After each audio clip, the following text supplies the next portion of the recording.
আসসালামু আলাইকুম প্রিয় দর্শক, প্রথমেই ক্ষমা চেয়ে নিচ্ছি যে আজ একটু দেরিতে এই ভিডিওটা আপ করছি।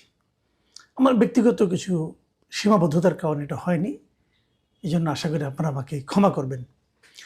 মূল প্রসঙ্গে আসি।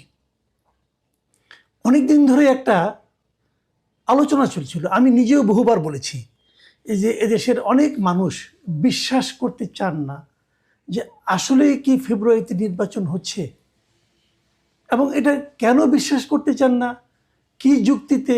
এই যুক্তিগুলিও কিন্তু অনেকে জানেন না, আমিও জানি না। এবং এটা নিয়ে আমিও বহুবার বলেছি যে সরকার যেভাবে অগ্রসর হচ্ছে, কোনো কারণেই আমি বলতে পারবো না, আমি প্রমাণ করতে পারবো না যে নির্বাচন হওয়ার ক্ষেত্রে কোনো ধরনের সংশয় আছে। তো প্রমাণ করতে পারবো না, তারপরেও দ্বিধা কেন? এটা নিয়ে আমি বহুবার কথা বলেছি, অনেকেই এটা নিয়ে আলোচনাও করেছেন, কিন্তু কেউ কিন্তু কনক্রিট কোনো ঘটনা দেখাতে পারেননি যে এই কারণে মনে করা যেতে পারে যে নির্বাচনটা ফেব্রুয়ারিতে নাও হতে পারে। তো সেই কারণটার অপেক্ষায় আমরা ছিলাম যে আসলে কোনো কারণটা পাওয়া যায় কিনা। আমার মনে হচ্ছে যেন আমরা সেরকম কারণ পেতে যাচ্ছি, সামনে আরও পাবো কিনা জানি না, মনে হয় পেতে যাচ্ছি। একটা কারণ পেয়েছি আজকে, সেটা আপনাদেরকে শেয়ার করি। আপনারা জানেন আজকে একটা বড় ঘটনা ঘটেছে, সেটা হলো একটা ছোট দলের এক নেতা, সে একটা ঘটনা ঘটিয়ে বসেছে। দলটার নাম হলো বাংলাদেশ কংগ্রেস। এই দলের কোনো কর্মকাণ্ড, কোনো রকম আপনার উপস্থিতি আপনার এলাকায় আছে, দেখেছেন? আমি দেখিনি ভাই।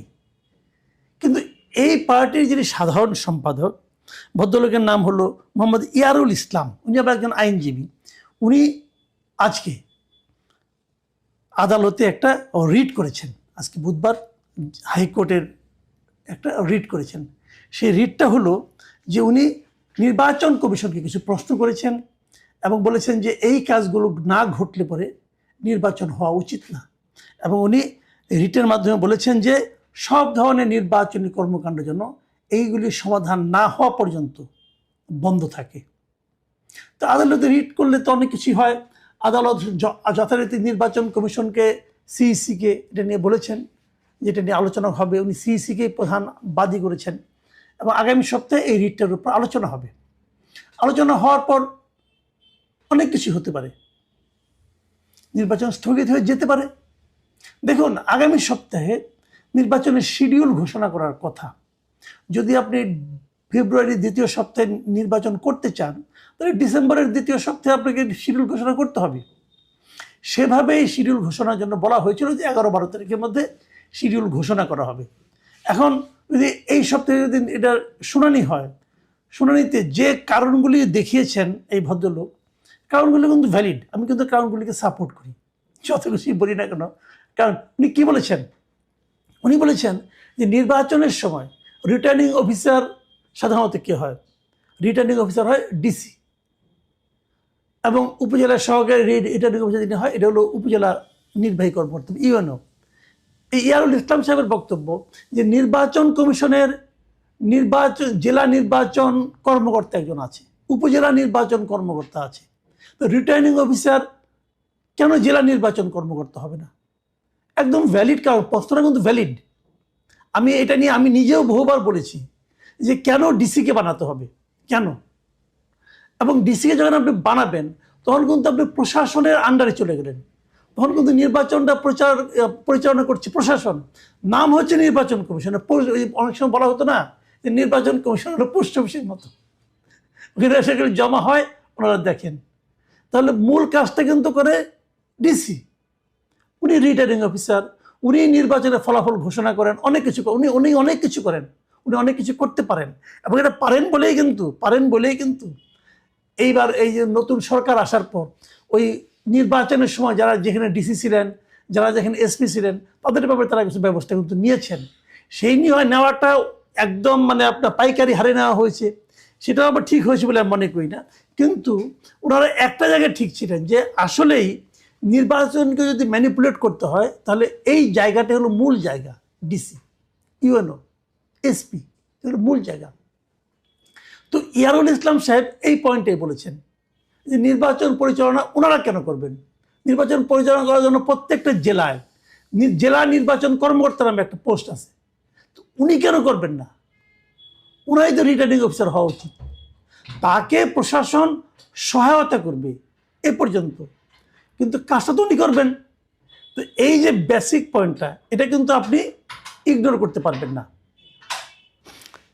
তিনি আরও একটা মৌলিক প্রসঙ্গ তুলেছেন, রিয়েলি মৌলিক, আমি এটাকে পছন্দ করি। সেটা উনি বলেছেন যে এই নির্বাচন কমিশনে যারা সচিব হন তারা কিন্তু বাইরের থেকে আসে, প্রশাসনে বিভিন্ন জায়গায় থাকে, তাদেরকে এনে নির্বাচন কমিশনের সচিব বানিয়ে দেওয়া হয়। ইয়ারুল সাহেবের বক্তব্য হলো এটা কেন হবে? এই জেলা নির্বাচন কর্মকর্তা যারা আছে, নির্বাচন কমিশনের যারা নিজস্ব জনবল আছে, তারা কেন পদোন্নতি পেতে পেতে সচিব পর্যন্ত হতে পারবে না?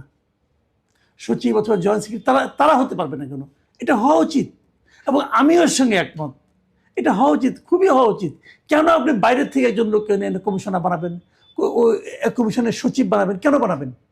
এটা উচিত না। সে অন্য একটা সচিবালয় ছিলেন, হয়তো সচিবই ছিলেন, ওনাকে নির্বাচন কমিশনের সচিবালয়ে আনতে হবে কেন? তা মানে কি, এই নির্বাচন কমিশন সচিবালয় পর্যন্ত আমলাতন্ত্রে একটা প্রভাব এখানে রয়ে যায়, থেকে যায়।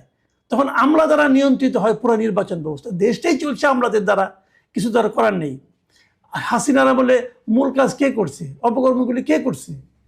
আমলারা করেছে, এবং সেই আমলারা কিন্তু এখনো আছে, বাস্তবেও আছে, সব জায়গায় আছে, কোনো সমস্যা হয় নাই, তারাই চালাচ্ছে দেশ, আগামীতেও হয়তো তারাই চালাবে। তো এই যে আমলাতন্ত্রের বাইরে যাওয়ার জন্য এই যে ওনার আবেদনটা আদালতের কাছে, আমি মনে করি এটা খুবই একটা ভ্যালিড আবেদন। আমি বাংলাদেশ কংগ্রেস পার্টিকে যতই আপনার গুরুত্ব না দেই না কেন, হয়তো গুরুত্ব দেই না, আমি এই পার্টি আমি জীবনে নামও শুনি নাই, এই পার্টির কী উদ্দেশ্য আমি সেটাও জানি না, এই পার্টিতে আমাদের রাজনৈতিক কর্মকাণ্ডে, আমার দেশের সমাজ এবং রাষ্ট্রে এই পার্টির কী অবদান সেটাও আমি জানি না। কেবল জানি যে নির্বাচনের সময় অনেক স্বতন্ত্র প্রার্থী, যাদেরকে 1% ভোটারের স্বাক্ষর জোগাড় করতে হয়, তারা এই সমস্ত পার্টির থেকে নমিনেশন নিয়ে ওই জায়গা থেকে বাঁচে, এবং বিনিময়ে কিছু লেনদেন হয়, এটুকু বিভিন্ন সময় শুনেছি আমি।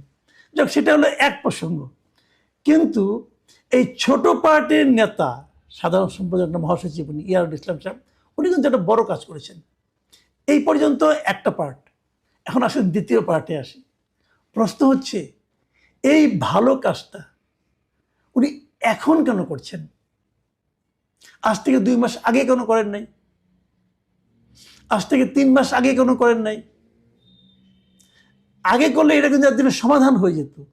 কিন্তু উনি এমন এক সময় করেছেন যখন নাকি নির্বাচনের উপর একটা স্থগিত আদেশ আসতে পারে, নির্বাচনের শিডিউল পিছিয়ে যেতে পারে, যাবে আমি বলছি না, বাট যেতে পারে। যদি পিছিয়ে যায় তাহলে কি পিছাবে? ফেব্রুয়ারির নির্বাচন পিছাবে। এই যে ফেব্রুয়ারির নির্বাচন পেছানো, তাহলে কি আমি বলবো এটা কেউ করাচ্ছে? আমি ইয়ারুল ইসলামের উপর কিন্তু অশ্রদ্ধা করছি না, ইয়ারুল ইসলামের যে আকাঙ্ক্ষা এবং ওনার যে উদ্দেশ্য তা নিয়ে কোনো সন্দেহ পোষণ করছি না, কিন্তু পাশাপাশি সময়টার কথা ভাবছি। এই সময়ে এটা কেন হয় না? ধরেন আপনার বাড়িতে একটা ঘরের মনে করেন একটা দেয়ালটা নষ্ট হয়ে গেছে, রং করতে হবে, অথবা বাথরুমটাকে ঠিক করতে হবে, ওটাকে আপনি সংস্কার করতে চান, তো ওটা সংস্কার করতে গেলে তো মনে করেন আপনার অন্তত পক্ষে 15-20 দিন সময় লাগবে, অনেক কিছু ভাঙাভাঙি হবে, ইট টিট ভাঙা হবে। এখন ওই বাড়িতে ধরেন বিয়া লাগছে, এখন যদি বিয়ার 2 দিন আগে বলে আমার এগুলি সংস্কার করতে হবে, তাহলে ভাই হবে? আপনি আগে বলতেন। তো নির্বাচনের যখন একদম জোয়ার চূড়ান্ত সময়, সেই সময় এসে আপনি রিট করে বসলেন, নির্বাচন পেছানোর কিন্তু একটা আশঙ্কা দেখা যাচ্ছে। আবার আরেকটা ঘটনা কিন্তু আছে, আমি যতটুকু জেনেছি, ওই যে জোটবদ্ধ দলগুলোকে নিজেদের প্রতীকে নির্বাচন করার যে কথাটা বলা হচ্ছে, সেটা নিয়েও কিন্তু প্রশ্ন উঠেছে, এবং মনে করা হচ্ছে সেটা নিয়েও কেউ কেউ আদালতে যেতে পারে। যদি যায় সেটা কি হবে? আরেকটা রিট হতে পারে। কিন্তু তার মানে এই সবারই মতলবটা আসলে কি?